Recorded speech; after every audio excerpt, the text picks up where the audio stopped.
saya menyampaikan 4 poin ini. Yang pertama tentang Abraham tertawa, ya kan? Point of view lain itu maksud Abraham tertawa adalah ia bersukacita. Bukan hanya bersukacita karena janji kelahiran Ishak, tapi ia bersukacita karena telah melihat Mesias. Yang kedua tentang El Shaddai. Seperti Abraham yang dituntut untuk selalu mengikuti dan mentaati Allah yang maha kuasa atau El Shaddai, Allah yang maha kuasa dengan tidak bercela dan sempurna, begitu juga tuntutan bagi pengikut Kristus. Yang ketiga, sunat. Seperti sunat yang dilakukan kepada bayi berumur beberapa hari, begitu juga diberlakukannya baptis. Karena anak-anak dilahirkan dengan kodrat manusia yang jatuh dan dinodai dosa asal, maka mereka membutuhkan kelahiran kembali di dalam pembaptisan. Adalah satu tradisi gereja yang sangat tua, bahkan dari abad kedua, bahkan dari zaman para rasul, membaptis anak-anak kecil. Ya. Yang keempat, Abraham dan Sarah. Seperti tujuan Allah kepada Abraham untuk mengumpulkan kembali umat manusia ke dalam keluarga Allah, begitu juga tugas yang diemban oleh kita sebagai pengikut Kristus. Nah, ini 4 poin yang saya bahas. Nah, mungkin dari sini ada satu orang mungkin yang mau memberikan tambahan, mau memberikan kesaksian atau mungkin mau bertanya. Boleh, silakan mungkin satu orang. Masih ada sekitar kurang dari 8 menit.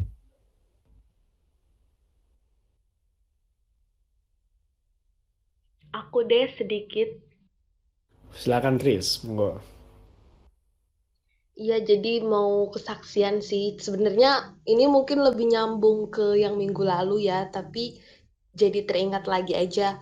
Jadi kan aku kan bekerja di tempat yang maksudnya bukan kayak dulu lagi gitu ya. Kalau dulu kan di sekolah Kristen, terus lingkunganku semuanya orang Kristen.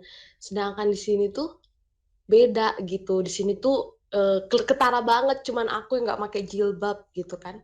Nah, tapi aku apa ya? Tapi aku sempet sih aku ngerasa kayak ngerasa beda gitu-gitu. Tapi aku merasa bersyukur juga gitu dengan kehadiran aku yang berbeda ini. Memang bener-bener aku ditantang gitu, bener-bener kayak dare to be different gitu. Nah, karena ya itu ya kayak yang tadi yang dibilang Albert, cuman Kristen gitu yang menuntut orang itu untuk sempurna gitu. Nah, itu tuh berat banget sih buat aku ya, apalagi ya sempurna di mata Tuhan gimana sih gitu kan. Tapi ya aku juga kayak belajar gitu. Maksudnya kayak supaya bener-bener oh dia pengikut Yesus loh, makanya dia bisa kayak gitu. Nah, gitu. Jadi maksudnya kayak bersaksi bukan dengan omongan doang, tapi dengan oh dia pengikut Yesus, makanya dia kalau ngerjain sesuatu hal tuh kalau diminta cuman 1 mil ngerjainnya 2 mil gitu-gitu loh. Nah itu sih dan aku ngerasa kayak sempet sih aku ngerasa kayak ngerasa apa ya kayak Tuhan aku tuh kayak ngerasa dituntut untuk ngelakukan lebih gitu, maksudnya di pekerjaan ini gitu, bukan yang sesuai dengan tupoksi aja atau sesuai dengan apa yang harus aku kerjain aja, tapi lebih dari itu, harus lebih. Kalau kamu tahu A, kalau diminta A harus bisa ngerjain sampai C atau D gitu. Dan aku ngerasa dituntut kayak gitu. Dan akhirnya memang sempat sih sering berkoordinasi sama atasan aku gitu kan. Nah, terus habis itu dan aku juga bersyukur gitu kan, banyak dibentuk dan ya diajarin juga, walaupun kadang-kadang aku juga kayak ngerasa kayak aduh kenapa aku gitu ya, tapi ya aku bersyukur sih Tuhan bentuk luar biasa. Dan aku kayak lebih bersyukur lagi tuh emang gimana ya, waktu itu kita kan lagi sharing-sharing aja sih sama atasan aku, dia kan muslim. Nah terus dia sharing-sharing aja gitu soal COVID ini gitu ya, banyak yang meninggal, ini kita cerita-cerita gitu. Nah terus waktu cerita-cerita gitu karena atasan aku ini laki-laki dan dia memang suka cerita kayaknya gitu ya, terus dia cerita gitu, kalau saya di kondisi seperti itu ya, sesak napas terus kayak udah di ujung maut atau saya udah gimana gitu kan, dia cerita kayak gitu, pokoknya ceritanya kalau dia lagi di ujung maut gitu ya, itu keluar dari mulut dia sendiri gitu, aku padahal nggak ngomong apa-apa gitu ya, cuma sharing-sharing doang. Nah, terus dia keluar dari mulutnya sendiri yang ngomong gini, aku pasti akan doa gini, ya Allah. Terus dia bilang juga, ya Yesus. Dia ngomong gitu kan. So kayak kaget gitu. Aku kaget. Dia bilang ya Allah, tapi sesudah itu dia ngomong ya Yesus gitu kan. Tapi aku kayak antara kaget dan senang dan gimana gitu kan. Tapi ya itu aku kayak bersuka cita juga gitu kan. Maksudnya kayak, wah ternyata apa ya, Injil itu benar-benar berkuasa gitu, walaupun dia ya bisa dibilang dia sholat, dia tetap muslim, dia benar-benar muslim gitu, tapi aku yakin gitu sebenarnya benih Injil itu nggak, yang ditaburkan itu nggak sia-sia gitu, entah apapun itulah, entah lewat apapun itu, entah lewat medsos atau apapun gitu ya, aku yakin nggak sia-sia. Dan ya aku yakin itu pasti berbuah, entah gimana caranya, kayak yang Albert bilang tadi sih ya, maksudnya kayak entah itu nanti kita ditolak atau kita dijauhi atau apa, ya itu resiko, tapi aku yakin itu pasti setidaknya mereka udah sempat tahu atau sempat mendengar, karena emang itulah tujuannya gitu kan, jangan sampai kita nggak ngelakuin itu atau nggak menyebarkannya sedikit pun gitu. Nah itu sih, jadi kayak aku bersyukur banget aja, bagi aku itu tak terlupakan gitu loh momen waktu dia bilang ya Allah, sesudah itu ya Yesus gitu. Bagi aku itu wow gitu, itu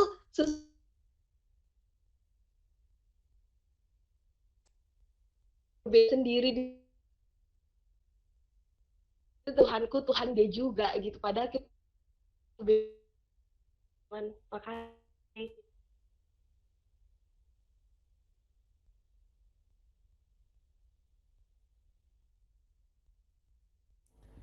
Terima kasih Krisna, luar biasa. Tadi sempat agak putus-putus terakhir ya, tapi poinnya tersampaikan. Ya memang begitu ya, memang ada tuntutan ya. Aku pun sendiri sebenarnya orang yang cuek dengan diriku, maksudnya aku termasuk orang yang nggak ada masalah kalau namaku dijelek-jelekkan, tuh nggak ada masalah. Tapi yang aku pikirkan selalu adalah, masa aku sebagai orang Kristen, satu-satunya orang Kristen di tim ini, masa aku nggak bisa selesaiin tugasku sih. Kalau aku mikir selalu begitu. Setelah pun nggak pernah terucap dari mulut mereka ya, tapi aku selalu mikir begitu. Masa aku sebagai satu-satunya orang Kristen di tim ini, masa aku nggak ngerjain tugasku dengan baik sih?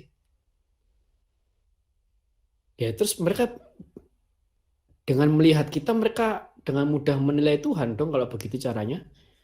Sekalipun itu mungkin bukan cara yang bijak ya, tapi faktanya begitu. Dengan melihat kita, mereka bisa menilai Tuhan kita. Oh ternyata orang Kristen tuh males toh, kan begitu kan, nggak nggak enak gitu. Kalau saya itu apa ya, tuntutan batin, tuntutan moral sebagai orang Kristen.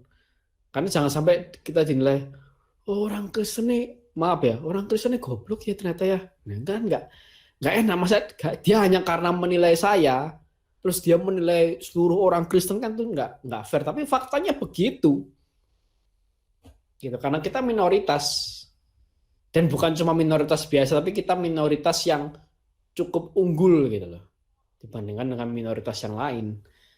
Jadi kita akan selalu jadi sorotan, gitu. Orang Kristen ini sukanya aneh-aneh tuh, kan nggak enak. Orang Kristen sukanya galau, kan nggak enak gitu. Kalau kayak gitu. Orang Kristen ini sukanya apa, ini nggak enak kalau sampai kayak gitu. Kalau seperti itu kan nggak enak sebenarnya.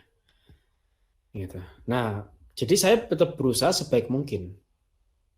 Gitu. Akhirnya beberapa orang yang saya benar-benar servis, saya benar-benar layani, sekalipun mereka tuh Islam yang totok gitu ya, tapi mereka mau kok ngucapin selamat Natal sama saya. Albert, selamat Natal ya. Ya Pak, terima kasih. Abad selamat Paskah ya. Ya Bu, terima kasih. Setelah pun mereka Islam yang toto. Tapi karena saya menservis mereka dengan sangat baik, melayani mereka dengan sangat baik, ya hati mereka mulai luluh kok. Gitu. Sebenarnya kan kalau buat saya beban yang terberat itu tuh memikul nama Kristus di dalam saya. Kalau memikul nama sendiri, mas, saya nggak terlalu peduli sama nama sendiri. Jelek-jelek biarin lah. Cuman kita memikul nama Kristus. Apalagi mereka tahu, oh berarti sukanya ini loh dia bahas kitab suci loh. Tapi kok bahas kitab suci bener, tapi pekerjaannya nggak ada yang kelar nih gimana? Wah, kan nggak enak gitu tuh. Kita kan begitu nggak enak. Oh berarti pelayan Tuhan itu ini toh bekerjanya nggak baik, wah kan nggak enak itu tuh berat itu sebenarnya. Itu tapi itu memang tuntutan moral sebagai orang Kristen. Gitu yang kita tanggung bersama-sama dengan Yesus. Ya itu jadi semua hal ya sebaik mungkin harus kita jaga dari apapun itu. Entah itu di dunia nyata ataupun di media sosial atau dimanapun itu harus tetap kita jaga nama Kristus. Itu. Nah, tadi terima kasih kesaksian Hari Krishna ya. Luar biasa sungguh menguatkan. Nah, sekarang kita pengumuman. Kita akan pengumuman ya. Besok Minggu kita akan kembali lagi 18 Juli besok Minggu jam 3 sore kita akan ada persekutuan doa. Ya, nah, akan ada sharing dari orang yang luar biasa besok Minggu. Lalu juga diingatkan setiap hari Jumat, Sabtu, dan Selasa, jadi besok Jumat, besok Sabtu, dan hari Selasa itu kita akan ada doa. The Miracle Room. Setiap Jumat, Sabtu, Selasa jam 8 malam kita akan ada doa syafaat atau namanya Miracle Room. Nah, minggu depan kita akan kembali lagi jazz jam 7 malam. Kita akan bahas Kejadian 18 ayat 1 sampai 33. Allah mengulangi perjanjian dan doa Abraham untuk Sodom. Nah, ini ketiga acara ini persekutuan doa, Miracle Room ataupun jazz, linknya selalu sama ya. Link Google Meet HHU/GIH/RZC. Nah, bagi teman-teman yang mau menonton jazz dari Kejadian 1 boleh ada linknya itu bit.ly/rekaman jazz hope. Itu playlist semua dari Kejadian 1 sampai yang terakhir. Nah, follow IG kita di house.of.praise, follow TikTok kita di house.of.praise Bandung. Ya, YouTube kita juga di House of Praise Bandung. Ya, boleh subscribe, like, dan share-nya. Nah, itu untuk malam hari ini. Nah, kita akan masuk lagi kuis. Ya. Nah, silakan tulis jawabannya di chat meeting. Di chat meeting ya. Sekali lagi saya ingatkan tulis jawabannya di chat meeting, bukan ngomong ya, tapi di chat meeting. Hanya bagi yang belum pernah menang. Jadi bagi yang sudah pernah jawab tapi belum pernah menang, boleh jawab lagi. Gitu ya. Tapi kalau yang sudah pernah menang ya jangan, kita beri kesempatan pada yang lain. Tulis jawaban plus nomor HP, khususnya bagi teman-teman Bapak Ibu yang mungkin kami belum punya kontaknya. Ya, tulis jawaban dan nomor HP. Siap, teman-teman Bapak Ibu? Ya. Ini pertanyaannya. Apa arti atau makna Abraham tertawa pada Kejadian 17 ayat 17, khususnya dari paparan saya? Ya. Apa arti atau makna Abraham tertawa pada Kejadian 17 ayat 17, khususnya pada paparan saya? Nah, monggo silakan, saya tunggu di chat ya. Yang paling awal dan benar dia yang menang. Ya, monggo silakan. Cepet-cepetan.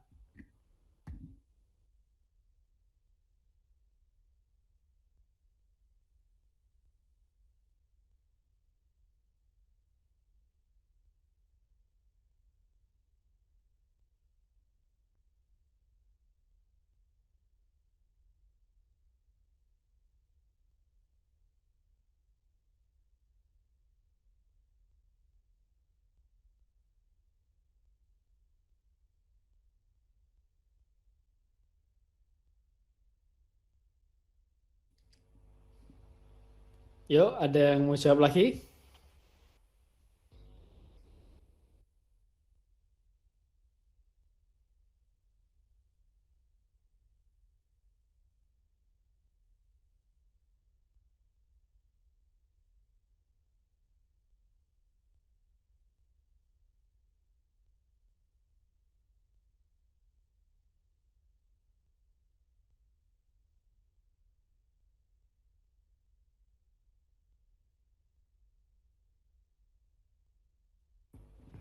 Oke, sudah 21.05.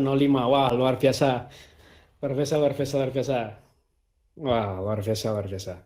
Ya, kita kita lihat. Ding, ding, ding, ding, ding, ding, ding, ding, ding, ding, ding, ding, ding. Dak, dak, dung, dung, dung. Dung, dung, des, des, des. Nah, ini. Ya, makna Abraham tertawa adalah ia bersuka cita. Ya kan, bukan hanya karena karena janji kelahiran Ishak, tapi ia bersuka cita juga karena telah melihat Mesias. Nah, pemenang pada kuis malam hari ini adalah Kak Nita. Wah, selamat kepada Kak Nita, luar biasa. Ini maksud Abraham tertawa ya. Jadi karena kelahiran Ishak dan telah melihat Mesias. Wah, itu luar biasa tuh. Itu sangat tepat. Luar biasa. Selamat. Terima kasih kepada Kak Nita. Selamat, luar biasa. Kita termasuk yang selalu mengikuti jazz ini ya. Wah, setiap minggu selalu hadir, luar biasa. Terima kasih dan selamat kepada Kak Anita. Oke, malam hari ini kita mau tutup dengan doa penyembuhan batin dalam tidur. Mari kita tutup PD ini dengan tanda yang telah Tuhan berikan kepada kita. Dalam nama Bapa dan Putra dan Roh Kudus. Amin. Tuhan Yesus melalui kuasa Roh Kudus, hadirlah pada masa laluku, sementara aku tidur. Sembuhkanlah segala luka dalam batinku yang pernah kualami. Luka karena kurang kasih sayang dari orang tua dan sesama. Luka karena pengkhianatan.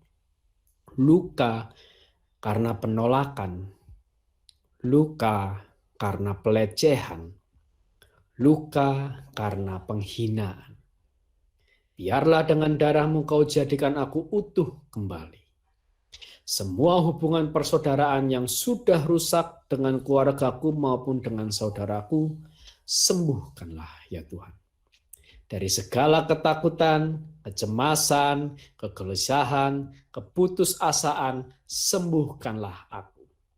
Hadirlah Engkau ya Tuhan, supaya aku bisa mengampuni diriku sendiri.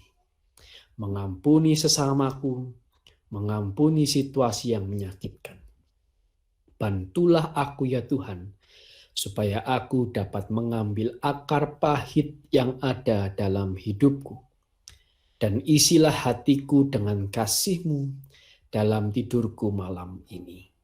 Terima kasih Tuhan, dan berkatilah aku. Amin. Bapa kami yang ada di surga, dimuliakanlah nama-Mu, datanglah kerajaan-Mu, dan jadilah kehendak-Mu. Dan sebumi seperti dalam surga. Berilah kami rezeki pada hari ini, dan ampunilah kesalahan kami seperti kami mengampuni yang bersalah kepada kami. Dan janganlah masukkan kami ke dalam pencobaan, tapi bebaskanlah kami dari yang jahat. Amin. Salam Maria, penuh rahmat Tuhan sertamu, terpujilah engkau di antara wanita, dan terpujilah buah tubuhmu Yesus. Santa Maria Bunda Allah, doakanlah kami yang berdosa ini sekarang dan waktu kami mati. Amin. Salam Maria, penuh rahmat Tuhan sertamu, terpujilah engkau di antara wanita, dan terpujilah buah tubuhmu Yesus.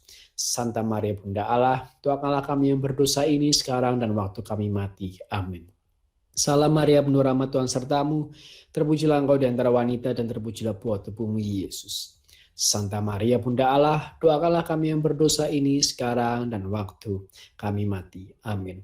Kemuliaan kepada Bapa dan Putra dan Roh Kudus, seperti pada permulaan, sekarang, selalu, dan sepanjang segala abad. Amin. Dalam nama Bapa dan Putra, Roh Kudus. Amin.